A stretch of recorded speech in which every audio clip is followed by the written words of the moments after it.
everyone, I am Shivani Solanki and I welcome you all to the PW Law वाला YouTube channel जहां पे आज हम students के लिए एक इम्पॉर्टेंट सेशन में ये डिस्कस करेंगे कि आखिर आपको अपना जुडिशरी एग्जाम क्रैक करना कैसे चाहिए। काफी स्टूडेंट्स को आप जुडिशरी एग्जाम क्रैक करते हुए देखते हैं, कई बार उनसे बात करना असंभव हो जाता है, लेकिन क्या वो तरीके हैं जो हमें अपनी रूटीन लाइफ में लाने चाहिए। और ये सेशन शुरू करने से पहले मैं ये आपको क्लियर बोल दूं कि ये सेशन वही देखें जो सीरियस है अपने जुडिशरी के एग्जाम को क्रैक करने के लिए, क्योंकि कोई भी सफलता हासिल करनी है तो उसके लिए डेडिकेशन जरूरी है, उसके लिए कंसिस्टेंसी जरूरी है। अगर आपके पास पर्याप्त समय है, अगर आप बहुत फोकस्ड हो, डिटर्मिन्ड हो कि आपको जुडिशरी क्रैक करना ही है, तो ये सेशन जरूर देखें और अपनी प्रिपरेशन भी शुरू करें। तैयारी सिर्फ इसलिए कर रहे हैं क्योंकि सब लोग कर रहे हैं, या फिर आपके पास लॉ में ऑप्शन ये सबसे बेहतर लगा इसलिए आप जा रहे हैं, तो आई थिंक कि फिर उधर आपका मोटिवेशन लेवल कुछ दिन के बाद स्टूडेंट्स कम हो जाएगा। इसलिए आप बहुत डिटर्मिन्ड है, फर्म है अपने डिसीजन पे that no matter what the situation is, I have to crack the state judiciary examination, then most welcome to this session and you must start preparing. कुछ तरीके हैं जो कि मैं आपको गाइड करूंगी। बाकी स्टूडेंट्स, हमेशा मैंने कहा है कि no strategy is better than a strategy which is framed by the student himself, क्योंकि आप खुद को जानते हो जो स्ट्रैटेजी हम बताते हैं that is a generalise strategy, जो जरूरी नहीं कि हर स्टूडेंट के हिसाब से सही हो, क्योंकि हर स्टूडेंट का कन्वीनियंस हो गया, हर स्टूडेंट के लिए उसका टाइम हो गया, फ्रेमवर्क हो गया, प्रायोरिटीज हो गई, सबके लिए अलग अलग है। So without wasting any time, let's begin with this session and discuss कि कैसे आप जीरो टू हीरो बन सकते हैं। पहली बात तो आप जीरो है ही नहीं, क्योंकि आपने लॉ ऑलरेडी कंप्लीट कर लिया है या शायद कर रहे हैं, मतलब लॉ की बेसिक जानकारी तो आपको है। तो जब आपके कुछ बेसिक्स क्लियर हैं या सब्जेक्ट्स के बारे में थोड़ा बहुत ज्ञान है आपको, क्योंकि कुछ ऐसी यूनिवर्सिटीज में अगर आप पढ़े हैं जहां पे या तो आप किसी कारणवश टाइम पे नहीं गए हैं, या हो सकता है किसी वजह से आपकी अगर ग्रेजुएशन अच्छे तरीके से नहीं हुई है, but still you at least have some idea about the subjects, तो फिर आपको इस हीरो के रास्ते पर जाने में देरी नहीं लगेगी। So we will see that how you should start preparing. आखिर प्रिपरेशन शुरू करनी कैसे चाहिए, क्या करूं मैं। देखो बेटा, प्लान्स तो बहुत कुछ होते हैं, you have n number of plan, n number of things to do, you know कि प्री है, मेंस है, इंटरव्यू है, but the problem that lies in execution. Execute नहीं कर पाते। जब एग्जीक्यूशन की बात शुरू होती है तो वही सबसे बड़ी प्रॉब्लम आ जाती है। प्लान सब कुछ है, लेकिन स्टार्ट कब करूं, कैसे करूं। तो सबसे पहले जब आपको ये पता है कि आपको स्टेट जुडिशरी एग्जाम में जाना है, तो आपके सामने सवाल ये आता है कि स्टार्ट कब से करूं प्रिपेयर करना। फिफ्थ ईयर कर लेते हैं, थर्ड ईयर कर लेते हैं, उसके बाद स्टार्ट करेंगे। There are two ways to decide that when you should start. Depend करता है कि आप 3 इयर्स एलएलबी कर रहे हैं या 5 इयर्स लॉ ग्रेजुएशन कर रहे हैं। अगर आप 3 इयर्स कर रहे हैं स्टूडेंट्स एंड फर्स्ट ईयर में मानस बना लिया, तो मैं बोलूंगी फर्स्ट या even second year is absolutely correct time to start preparing। And next है, अगर आप फिफ्थ ईयर में है तो students third year, fourth year and fifth year is absolutely the correct time. अगर फिफ्थ ईयर में तो आपके पास समय कम है, लेकिन अगर थर्ड एंड फोर्थ ईयर में तो आपके पास सफिशिएंट टाइम है, बिकॉज जुडिशरी की अच्छी प्रिपरेशन करने के लिए अगर एक ऐसा स्टूडेंट है जो कॉलेज भी जा रहा है तो उसके लिए साल डेढ़ साल काफी है। लेकिन वो स्टूडेंट जो कि ड्रॉपर है, ड्रॉपर मतलब कॉलेज वगैरह हो चुका है, आप ग्रेजुएट है, अब आप कुछ खास कर नहीं रहे हैं, तो आपके लिए 6 महीने, 6 महीने बहुत कम हो जाता है, मैं बोलूंगी मैक्स 10 महीने से लास्ट डेढ़ साल में आपको अपना पूरा जो प्रिपरेशन है वो कंप्लीट कर लेना चाहिए। अब कुछ वो स्टूडेंट्स आएंगे जो कि एडवोकेसी में है, that is those who are into practice, तो उनके लिए समय निकालना थोड़ा मुश्किल हो जाता है। तो क्योंकि आप एडवोकेसी में ऑलरेडी आ चुके हैं, देयर आर मेनी लॉज जिसका आपको ज्ञान होता है, बस एक चीज मेक श्योर करनी, सारे कॉन्सेप्ट्स क्लियर करते हुए खुद के लिए इतना समय जरूर निकाल लेना कि आप क्वेश्चंस को अटेम्प्ट कर सकें, आप चीजों को डेडिकेटेडली कंसिस्टेंसी फॉर्म से पढ़ सकें। बिकॉज एडवोकेसी में जनरली आपका जो टाइम होता है स्टूडेंट्स वो अनप्रिडिक्टेबल होता है, आपको पता ही नहीं है कि किस समय कब क्या चीज आपको उस वक्त ही आपको पढ़ाई छोड़ के अपने काम पे फोकस करना पड़े।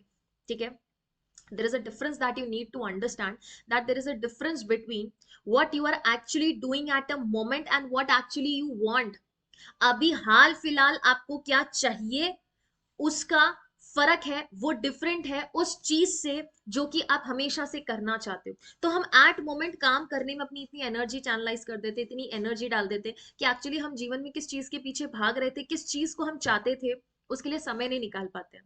तो ये देखो कि एट मोमेंट जो आपके सामने जो चीज है वो कितनी इंपॉर्टेंट है आपके लिए, किस चीज तक या किस हद तक आपके लिए इंपॉर्टेंट है, क्योंकि कुछ स्टूडेंट्स के लिए कॉलेज से बाहर निकलते ही जॉब बहुत इंपॉर्टेंट रह जाता है अगर उनकी फैमिली उन पे डिपेंडेंट है। सो हर स्टूडेंट के लिए मैंने बोला है कि प्रायोरिटी अलग है, तरीका अलग होगा एग्जाम को क्रैक करने का, लेकिन ये है कि एग्जाम सबको क्रैक करना है, ये सबकी एक उम्मीद है। तो आपको मैंने टाइम बता दिया जब आपको प्रिपरेशन स्टार्ट कर देनी चाहिए, क्योंकि जो ड्रॉपर है उसको भी साल 1.5 साल लग रहा है प्रिपेयर करने में। तो अगर आप third year and 3 years LLB या फिफ्थ ईयर 5 इयर्स एलएलबी में, तो कम से कम आपको वहां पे 1.5 से 2 साल भी लग सकता है। Also depends on the student, his priorities. अगर कोई स्टूडेंट ऐसा है जिसकी कॉलेज में असाइनमेंट्स वगैरह का इतना वर्कलोड नहीं है, बर्डन नहीं है, तो फुल्ली जुडिशरी के लिए डेडिकेटेड होगा। So it completely depends on how much time you can afford, कितना टाइम आप अफोर्ड कर सकते हो। बाकी मैंने आपको कॉलेज का वो ईयर बता दिया जिसमें आप प्रिपरेशन स्टार्ट कर सकते हैं। अगला सवाल ये उठता है कि प्रिपरेशन कब स्टार्ट करना है, ये तो बता दिया, पर प्रिपरेशन स्टार्ट करूं कैसे। आई नो मैम सब लोग गाइड कर रहे हैं, बट मैं अपने स्तर पे क्या करूं, मैं आपका वीडियो भी सुन रहा हूं, पर अब जब आपका वीडियो खत्म हो जाए तो पहली दफा उठ के मैं करूं क्या। तो पहली दफा उठ के आपको ये देखना है कि आप कौन से स्टेट के लिए स्टेट जुडिशरी को अटेम्प्ट करना चाहते, पहले अपना स्टेट तो डिसाइड कर लो। Is it Rajasthan, is it MP, is it Delhi, is it UP, is it Bihar, is it Gujarat, it is Maharashtra। कौन सा एग्जैक्टली स्टेट है जिसको आप टारगेट कर रहे हो, या एक से ज्यादा स्टेट्स भी हैं आपके पास टारगेट करने को। मतलब अपने फैमिली को देखते हुए ये देखो कि आप राजस्थान में जज बन के रहना चाहते हो, या अन्य एक दो आसपास भी स्टेट हो गए उसमें भी, क्योंकि फैमिली में स्टूडेंट्स ये ध्यान रखना जब भी आप जॉब ज्वाइन करोगे तो उसके बाद भी फैमिली जिम्मेदारियां जो है, फैमिली रिस्पॉन्सिबिलिटी तो खत्म नहीं हो जाती, पूरी जिंदगी आना जाना लगा रहेगा आपको। आपको ये भी देखना पड़ेगा कि पीछे फैमिली है, पेरेंट्स हैं, उनके साथ भी रहना है, क्या रिलोकेशन संभव होगा अगर आप वहां जज बन गए। तो पहला अपना स्टेट डिसाइड करो। जब स्टेट डिसाइड कर लिया है उसके बाद सिलेबस देखो। अब मैम सिलेबस कहाँ से देखें, जाओ गूगल पे, सब जगह सिलेबस पड़ा है। पर मैम अगर स्टेट जुडिशरी का हमारा एग्जाम नोटिफाई नहीं हुआ तो जो प्रीवियस वैकेंसी आई थी उसका नोटिफिकेशन निकाल के देख सकते हैं आप। सीधा जाइए गूगल पे, टाइप कीजिए आपकी स्टेट जुडिशरी का नाम और बोलिए ऑफिशियल वेबसाइट, तुरंत आपको ऑफिशियल वेबसाइट पे लेके जाएगा और वहां से आपको आपका सिलेबस मिलेगा। सिलेबस में पैटर्न देखिए आपके स्टेट जुडिशरी का। पैटर्न मतलब पहले तो आप सारे सब्जेक्ट्स देखेंगे कि कौन कौन से सब्जेक्ट्स आपके स्टेट जुडिशरी में आते हैं। अब सब्जेक्ट देखने से होगा क्या मैम, पढ़ना तो वैसे ही है, सब्जेक्ट देखने से आपको एक कॉन्फिडेंस के साथ साथ एक थोड़ा बहुत डर लगेगा। क्यों? क्योंकि जब आप सब्जेक्ट्स देखेंगे उसमें से कुछ ऐसे सब्जेक्ट्स होंगे जिनसे आप नो क्योंकि वो ग्रेजुएशन में पढ़ रहे हो आप या पढ़ चुके हो, और कुछ ऐसे सब्जेक्ट्स निकलेंगे जो कि आपने कभी देखे ही नहीं, सुने ही नहीं, परखे ही नहीं। लेकिन जैसे ही आप नाम देखोगे और अगली बार अगर उसका कंटेंट आपको कहीं पर भी दिखा, you will relate your things and you will find that thing important. तो सबसे पहले पैटर्न देखेंगे, उसमें सब्जेक्ट्स देखेंगे। अगर किसी स्टेट जुडिशरी में आपके सब्जेक्ट का वेटेज मेंशन कर रखा है तो उसका वेटेज भी देखो। जैसे एमपी में वेटेज मेंशन कर रखा है कि इस सब्जेक्ट से इतने इतने पर्टिकुलर जो है हमारे पास क्वेश्चन आने वाले हैं। सब्जेक्ट्स देखने के बाद पैटर्न में आपको ये देखना है प्री कितने मार्क्स का होता है, मेंस कितने मार्क्स का होता है, इंटरव्यू कितने मार्क्स का होता है, और क्या हमारे पेपर में नेगेटिव मार्किंग होती है कि नहीं होती है। इसके साथ में ये भी देखो क्या आपके ग्रामर के सब्जेक्ट्स हैं क्या, इंग्लिश लैंग्वेज, हिंदी लैंग्वेज है क्या, और क्या आपके यहाँ जीके आती कि नहीं आती है। क्योंकि अगर जीके आती है या करंट अफेयर्स आता है, मतलब आपको रेगुलर बेसिस पे ये दो सब्जेक्ट तो पढ़ने ही पढ़ने हैं, क्योंकि जीके एंड करंट अफेयर्स का ना और है ना छोर है, कुछ भी पूछा जा सकता है। तो जीके और करंट अफेयर्स जिस सेगमेंट में आता है उसमें आपको ज्यादा अपडेटेड रहने की जरूरत है, थोड़ी मेहनत ज्यादा लगेगी। Is it clear? सिलेबस देखने के बाद थोड़ा या तो शांति होगा मन में या अशांति होगा, ठीक है। और मैं सच बताऊं तो आपको शांति मिलेगा, क्योंकि बहुत सारी नोन चीजें, कहीं हम बेटा कहीं शादी में जाते हैं और हमको अपने जान पहचान के लोग मिल जाते हैं तो हम थोड़ा कंफर्टेबल हो जाते हैं, चलो at least we have somebody to talk with, at least we have somebody to relate कर सकते हैं चीजें। अगर अननोन जगह चले गए जहां कोई जानता ही नहीं हमको या हम किसी को नहीं जानते, तो हम असहज महसूस करने लगते हैं और लगता है कि जल्दी यहां से निकल लेते हैं। तो सिलेबस देख के आपको थोड़ा अच्छा फील होगा। नेक्स्ट इज, जिस स्टेट जुडिशरी को आपने टारगेट किया, जिसका सिलेबस एनालाइज किया, उसका पीवाईक्यू निकालो। पीवाईक्यू म्हणजे प्रीवियस ईयर क्वेश्चन, एटलीस्ट पिछली 5 वेकेंसी का प्रीवियस ईयर क्वेश्चन निकालो। मैम ये क्वेश्चन पेपर निकाल के करूंगा क्या, मैंने तो अभी तक सब्जेक्ट पढ़ा ही नहीं। सब्जेक्ट नहीं पढ़ा तो भी इनका पीवाईक्यू निकाल के रखो। रोज एक प्रीवियस ईयर क्वेश्चन पेपर जरूर देखना, अगर 5 है तो 5 दिन में 5 पीवाईक्यू देखना। उससे होगा ये that there are many questions जो कि आपको समझ में आएंगे, कुछ आपको समझ में आएंगे, कुछ आपको समझ में नहीं आएंगे, कुछ समझ तो आएंगे लेकिन आपको उसका आंसर नहीं पता होगा, और कुछ ऐसे होंगे जिसका आंसर भी नहीं पता, क्वेश्चन ना देखा ना सुना। तो आप जब पीवाईक्यू देखते हो ना, तो बिना पढ़े वो सब्जेक्ट्स बिना पढ़े आपको अपना स्तर पता चल जाता है, और आपको ये पता चल जाता है whether I will be able to do these subjects or not, whether I will be able to attempt these questions or not। जैसे मेरे साथ हुआ था in 12th 11th 12th arts में, we had two option, either arts Hindi ले लो या arts maths ले लो। तो इट इज वेरी ऑब्वियस कि आप मैथ्स में अच्छा स्कोर कर सकते हो, पर हिंदी में पूरा के पूरा स्कोर करो इसकी कोई संभावना ही नहीं है। तो जब मुझे ये था कि मैं आर्ट्स मैथ्स लूंगी, तो my brother came to me and said एक बार मैथ्स की बुक तो देख ले, क्योंकि उसको पता था मेरा और मैथ्स का दूर दूर तक रिश्ता नहीं है, बहुत कमजोर थी मैं मैथ्स में। तो मैंने अपने ब्रदर की 11th स्टैंडर्ड की वो जो मैथ्स की बुक उठा के देखी, उसका इंडेक्स देखा, क्वेश्चंस देखा, मुझे पता चल गया था कि ये चीजें तो हमने 10th में भी अच्छे से नहीं कर पाए थे, तो हमारे बस की नहीं है। वहीं पर हिंदी का सिलेबस उठा के लगा, इंटरेस्टिंग लगा, अच्छा लगा, so then I decided to go with arts Hindi.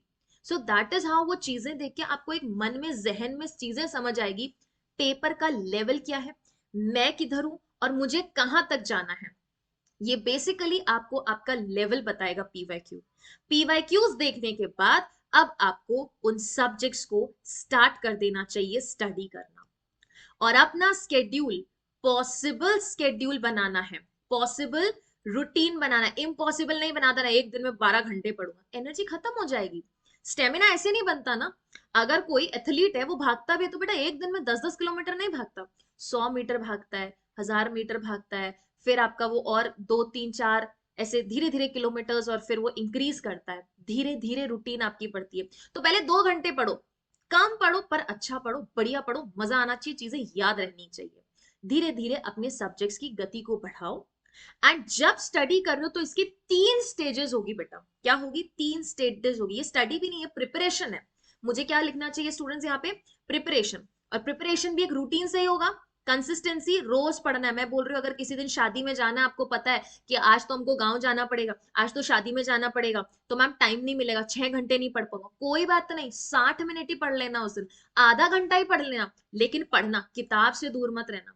कहते हैं ना, just like it's just like a relationship, that even if you are not able to talk daily for hours, but if you are able to talk for a 1 or a 2 minute in a day, you feel connected। रोज 2-2 4-4 घंटे नहीं बात करता ना कोई किसी से special है तो, बट अगर थोड़ा सा मैसेज भी कर दे या थोड़ा बहुत कभी बात भी कर ले, तो दे फील कनेक्टेड कि चलो ठीक है, आपको उसकी प्रेजेंस महसूस होती है लाइफ में। Same will be there in case of your preparation. आप अपने बैरक से दूर ना हो जाए, इसलिए उसको जिंदगी में उसका जो प्रेजेंस है वो डेली आपकी लाइफ में होना चाहिए। It should be like water in your life. पानी के बिना हमारा एक दिन नहीं निकलता, वैसे बैरक के बिना एक दिन भी आपका नहीं निकलना चाहिए। प्रिपरेशन के 3 स्टेजेस होंगे। पहला कौन सा स्टेज होगा students? You have to study bare act. सारे फ्रेश बैरक लेके आना, बढ़िया। अगर कॉलेज में है अपडेटेड बैरक है, वेल एंड गुड। अगर नहीं है, फ्रेश अच्छे बैरक लेके आ जाओ। इन चीजों में कंजूसी नहीं करनी, फ्रेश अच्छे बैरक लेके आओ, फ्रेश रजिस्टर्स एंड नोट्स लेके आओ। स्टडी शुरू करो बैरक की। पहले बैरक को पढ़ना, इधर से नोट ले लू, उधर से नोट जुगाड़ लू। नोट तो सबके पास है, मेरे पास भी, मैं भी दे दूं शायद आपको, लेकिन अपना एग्जाम क्रैक करने के लिए आपके खुद के नोट्स काम आने वाले, क्योंकि मैंने नोट्स अपने कन्वीनियंस के अकॉर्डिंग बनाए। आप नोट्स अपने कन्वीनियंस के अकॉर्डिंग बनाओगे, और जब अपने नोट्स बनाओगे, देखोगे, लिखोगे, पढ़ोगे, हाथ चलाओगे, बोलोगे, रिवाइज करोगे, सुनोगे, 5 चीजें एक साथ होगी। तो can you imagine the level of inputs that are going? वो चीज करनी है। बैरेट को अच्छे से समझना। कोई सेक्शन समझ नहीं है, जाओ गूगल पे देखो, यूट्यूब पे देखो, हमारी वन शॉट की क्लासेस आप वो देखो, क्या है क्या प्रोविजन। उसके बाद स्टडी जब कर रहे हो तो आपके नोट्स वहीं पर बनने शुरू हो जाने चाहिए। रेफरेंस बुक्स लो, केस लॉ लिखो उसके साथ। ये होने के बाद स्टूडेंट्स आपको रिविजन करना है। मैम रिविजन अभी से एग्जाम ही नहीं आया।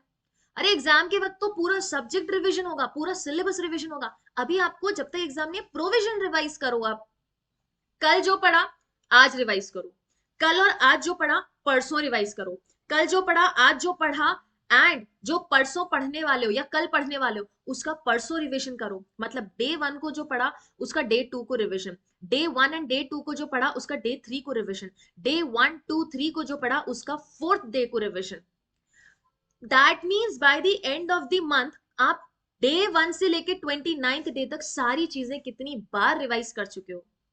ऐसा नहीं मैं आज पढ़ा वो कल रिवाइज करूंगा, कल पढ़ूंगा वो परसों रिवाइज करूंगा, तो जो फर्स्ट डे पढ़ा था वो तो भूल जाओगे। ऐसे ही चीजें भूलते हैं। So you have to make sure कि जितना पढ़ रहा हूं डेली उसका रिविजन हो 1 से, तो उतनी चीजें अच्छे से याद होगी। रिवाइज करो, एंड जब रिविजन हो जाए फिर प्रैक्टिस करो। प्रैक्टिस मतलब एमसीक्यूज। एमसीक्यूज में आपका खुद का स्टेट जुडिशरी का पीवाईक्यू भी आ सकता है, अन्य राज्य के स्टेट जुडिशरी के एग्जाम्स के पीवाईक्यूज है वो भी हो सकते हैं, प्रैक्टिस पेपर्स हो सकते हैं, टेस्ट सीरीज, मॉक्स हो सकता है, एडिशनल क्वेश्चंस, कोई भी पब्लिकेशन जो भी आपको सब्जेक्ट वाइज देता हो, टॉपिक वाइज देता हो, आपके वो बुक्स की जो वॉल्यूम्स आती है, आप उनको अटेम्प्ट करना शुरू कर दो। ये सोचो एग्जाम आएगा तब करूंगा, नहीं होगा। क्योंकि जितना आप स्टूडेंट्स क्वेश्चन को जब सामने रखते हो डायरेक्ट बंद करके, आपके सामने जब क्वेश्चन होता है, you try to see that whether whatever you have studied are you able to recall और नॉट। पता है जब मम्मी आपको कुछ काम बता देती कि ये फलानी फलानी लिस्ट ले लेना, सामान लेके आ जाना, आप बोलते हो हाँ लिख लूंगा, ठीक है, आप लिखते नहीं हो लिस्ट, लेकिन थोड़ी देर बाद मम्मी बोलती है बताना मैंने क्या क्या बोला था लाने को, तो वो जो 10 चीजें बताई होती है उसमें से आपको 4 ही याद होती है। ये क्वेश्चन वही करवाएगा आपको। This question will compel you to recall things whatever you have studied. ये क्वेश्चन आपको मजबूर कर देगा, भैया क्या पढ़े थे, दिमाग के घोड़े दौड़ाओ, याद आ रहा है कि नहीं आ रहा है। ये क्वेश्चन वही करेगा आपके साथ। ये क्वेश्चंस आपको बेसिकली आपका लेवल बताएंगे कि पढ़ के तो आ चुके हो, आ जाओ अभ्यास क्षेत्र में, अब देखते हैं कि आप किस लेवल पे हो। तो ये अभ्यास क्षेत्र स्टूडेंट्स अति महत्वपूर्ण रहेगा जब आप युद्ध क्षेत्र में जाएंगे उससे पहले। तो make sure that you practice n number of questions, and standard number of questions एक स्टूडेंट को बोला है, हर स्टूडेंट को मैं बोलती हूँ कि किसी भी स्टेट जुडिशरी का प्रिलिमिनरी पेपर देने से पहले कम से कम आप 12 से 15,000 सवाल सॉल्व करें। एक बार नहीं, दो दो तीन तीन बार करो, वापस प्रैक्टिस करो, क्योंकि बहुत ऐसे पीवाईक्यूज आएंगे, बहुत ऐसे क्वेश्चंस आएंगे जिनका पता ही नहीं है ये बोल क्या रहा है, ये किधर से आया मैक्सिम, ये किधर से एक्ट नंबर पूछ रहा है, ये क्या क्या पूछ रहा है, ये सेक्शन नंबर पूछ रहा है, ये रेंज पूछ रहा है, ये अमेंडमेंट पूछ रहा है, ये इलस्ट्रेशन पूछ रहा है। तो जब प्रैक्टिस करेंगे टाइप्स ऑफ क्वेश्चन आपके पास आएंगे, तो आपको पता चलेगा कि मैंने स्टडी कितने अच्छे से किया, मैंने नोट्स कितने अच्छे से बनाया, मैंने रिवीजन कितने अच्छे से किया। अरे मैम सेक्शन तो पढ़ लिया, इलस्ट्रेशन तो पढ़ा ही नहीं, मैम सेक्शन पढ़ लिया, एक्सप्लेनेशन और प्रोविजन तो पढ़ा ही नहीं, क्वेश्चन में आ गया। तो आपको पता चलेगा कि आप प्रैक्टिस करते करते या पढ़ते वक्त क्या गलतियां कर रहे हो। तो ये प्रैक्टिस सेशन आपको हेल्प करेगा, आपकी रिवीजन एंड स्टडी करते वक्त जो आपने गलतियां की है उनको आप वापस से सुधार सकते हैं। This has to be done on regular basis. 4 से 6 घंटे निकालो, बहुत है, 2 घंटे पढ़ाई करो, 1.5 घंटा रिविजन करो, और बाकी 1.5 घंटा प्रैक्टिस कर लो, more than enough. I think 5 घंटे हो जाते हैं। ब्रेक्स में करो, 2 घंटे पढ़ लिया, आधा घंटा ब्रेक ले लिया, फिर 1.5 घंटे बैठ के मेडिटेट किया, या बुक्स लेके रिवाइज किया, घूमते घूमते रिवाइज किया, खुद को बोलते बोलते पढ़ाते पढ़ाते रिवाइज किया, आपने वॉइस नोट रिकॉर्ड करके, वॉइस रिकॉर्डिंग करके रिविजन किया, एंड उसके बाद आराम से रात को सोने से पहले क्वेश्चंस को अटेम्प्ट करो लाइट मूड से। मूड भी अच्छा होगा और बर्डन भी नहीं होगा। मेक श्योर क्वेश्चंस रोज अटेम्प्ट करने हैं। That is how you have to ensure the 3 stages of preparation. और जब एग्जाम नजदीक आ जाता है तो लास्ट 2 महीने में जो कुछ भी हमने नोट्स बनाया उससे आपको रिविजन करना शुरू कर देना चाहिए। That's how your preparation has to be. और अगर आप स्टूडेंट्स जीके जीएस जहां पे आता है या करंट अफेयर्स आता है, तो डेली बेसिस पे एक अलग से रजिस्टर निकाल लो, ईयर वाइज या मंथ वाइज, जो कि आपको शॉर्ट नोट्स बनाते जाओ। चाहे आप वीडियोस देख सकते हैं, आप न्यूज़पेपर पे रिलाई कर सकते हैं, एडिटोरियल्स पढ़ सकते हैं, वहां से अपना नोट्स बनाना शुरू कर सकते हैं आप। ठीक है। And last is with state to target. मैं ये बोलूंगी जिस स्टेट के आप डोमिसाइल है उसको डेफिनेटली टारगेट करें। पहले तो your own state, your own state you must target, and second is you must target those states even if you are not planning to settle over there कि ma'am यहाँ जज नहीं बनना है, क्यों दो एग्जाम, बट उस स्टेट का जरूर दो जहां पे आपका सिलेबस लगभग लगभग 70% सेम है। मान लो अगर जीके जीएस आ रही, वहां हिंदी इंग्लिश आई, कोई बात नहीं, वो मत पढ़ो अगर आपको वहां सिलेक्शन नहीं चाहिए, लेकिन आपके सिलेबस के टॉपिक्स आ रहे हैं ना, आपके सिलेबस का कुछ सब्जेक्ट्स आ रहा है ना, तो वो पढ़ के आप जरूर दीजिए। मैम सिलेक्शन तो होगा नहीं, बट एग्जाम का खौफ तो समझ आएगा, वहां सेंटर पे जाके कंपटीशन तो देख पाओगे कि कितने स्टूडेंट्स उस रेस में हैं। इसीलिए कहते हैं कि जब आप ऑनलाइन पढ़ाई करते हो अपने कॉम्पिटिटर्स को देख नहीं पाते हो, बट यस जब लाइव क्लासेस होती है, स्टूडेंट्स जवाब देते हैं, तो डेफिनेटली अपने कॉम्पिटिटर्स को ऑनलाइन क्लास में भी देख पाते हो। इसीलिए कहते हैं कि लाइव क्लासेस अटेम्प्ट करो वहां पे। So you must see that where your competitors are, and to be very honest, everybody is a competitor these days. So हर उस स्टेट को देखो जहां आपका सिलेबस सेम है, एंड बाकी स्टेट्स को भी आप टारगेट कर सकते हैं अगर आपको वहां जाने की, रीलोकेट होने की इच्छा है तो। लेकिन मैं ये बोलूंगी फोकस 1 या 2 स्टेट्स पर ही होना चाहिए। रीजन सुनो क्यों। क्योंकि बेटा अगर आप 5-5 6-6 या 4-4 5-5 स्टेट्स लेके चलोगे, तो इन सब की वैकेंसी 2-3 महीने से आती रहेगी। इसकी 2 महीने पहले ही प्री में हो गया, फिर उसका मेंस आ गया, वहां डायरेक्शन दे दिया, अपने वाले स्टेट का प्री आ गया, उस पर फोकस नहीं कर पाया। तो हर 2-2 महीने में अपनी स्ट्रैटेजी बदलना, रिवाइज करना, ये बहुत ज्यादा स्टूडेंट्स को टेंशन देने वाली चीज हो जाती है। और आप बार बार पूरे साल अपनी स्ट्रैटेजी चेंज ही करते रहोगे तो एक फोकस स्टडी हो नहीं पाएगी, एक रूटीन स्ट्रैटेजी जो है वो फॉलो नहीं कर पाएंगे। एक्सपीरियंस गेन करना अच्छा है, मैंने ये बोला। एक्सपीरियंस स्टेट्स आप वो लीजिए जिनमें सिलेबस सेम है, लेकिन फोकस स्टेट आपके दो रखो, दो या जितना आपको सिलेबस लग रहा है कि इतना मैं कर सकता हूँ कि इन स्टेट जुडिशरी में काफी गैप रहता है, तो उनको करो। ऐसा नहीं कि बहुत ज्यादा, क्योंकि जो आपके फोकस स्टेट होंगे, फोकस स्टेट जुडिशरी होगी, उनके तो आप पूरा सिलेबस पढ़ के जाओगे। तो ये थोड़ा ध्यान रखना, क्योंकि बार बार स्टेट या स्ट्रैटेजी जो है आप चेंज करने के लिए कंफर्टेबल हो, आपको कन्वीनियंट है तो वेरी गुड, नहीं तो फिर आप ये मेक श्योर करो 2 स्टेट्स को लेके चलो, उनकी बढ़िया तैयारी करो। एंड एक्सपीरियंस के लिए बाकी सारे स्टेट्स का प्री हो गया, मेंस हो गया, अगर सिलेक्शन होता है तो आप मेंस भी जरूर जाके दीजिए। ठीक है, इस तरीके से आपको अपनी प्रिपरेशन करनी चाहिए। और अन्य आपको कोई भी डाउट है आपकी प्रिपरेशन के रिगार्डिंग, तो वो डाउट आप रेज कर सकते हैं कमेंट सेक्शन में, बता सकते हैं कि कौन सी चीज की तैयारी आपको किस तरीके से करनी चाहिए। Last but not the least, जब आप प्रिपरेशन कर रहे हैं, मैं फिर से बोलूंगी कि आपको सबसे ज्यादा जरूरत है कंसिस्टेंसी की, ऑनेस्टी की। क्योंकि अब हमारे पेरेंट्स हमको नहीं बोलेंगे कि 4 घंटे पढ़ो, 5 घंटे पढ़ो, 6 घंटे पढ़ो। ये आपको खुद ही ऑनेस्ट होना चाहिए। जब रात को बेड पर जाओ सोने से पहले, तो आपको ये महसूस होना चाहिए कि आज मैंने वाकई कुछ पढ़ा, मैंने रिवाइज किया, मेरे दिमाग में चीजें गई, मेरा कॉन्सेप्ट क्लियर हुआ। अगर इस सेटिस्फेक्शन के साथ you are able to sleep, then definitely you are going on a right track. But जब आपको ये महसूस हो, गिल्ट हो कि आज मैंने पढ़ाई नहीं की है, then that is a thing जिसका आपको सीरियस नोट लेने की जरूरत है। If you are very focused for state judiciary, but if you think that there are other backup plans also, then backup plans पे भी आपकी energy definitely जाने वाली है। So make sure to prepare well, and in case if you find any difficulty, then you can refer our channel law वाला, जिसपे और अन्य preparation के regarding और भी videos है।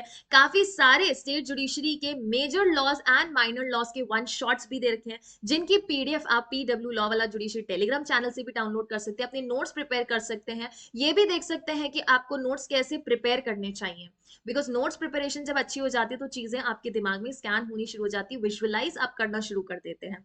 सो yes, that was all from my side in today's session. I hope that this session was worth enough for your preparation. We will meet in another new session. Till then, thank you so much.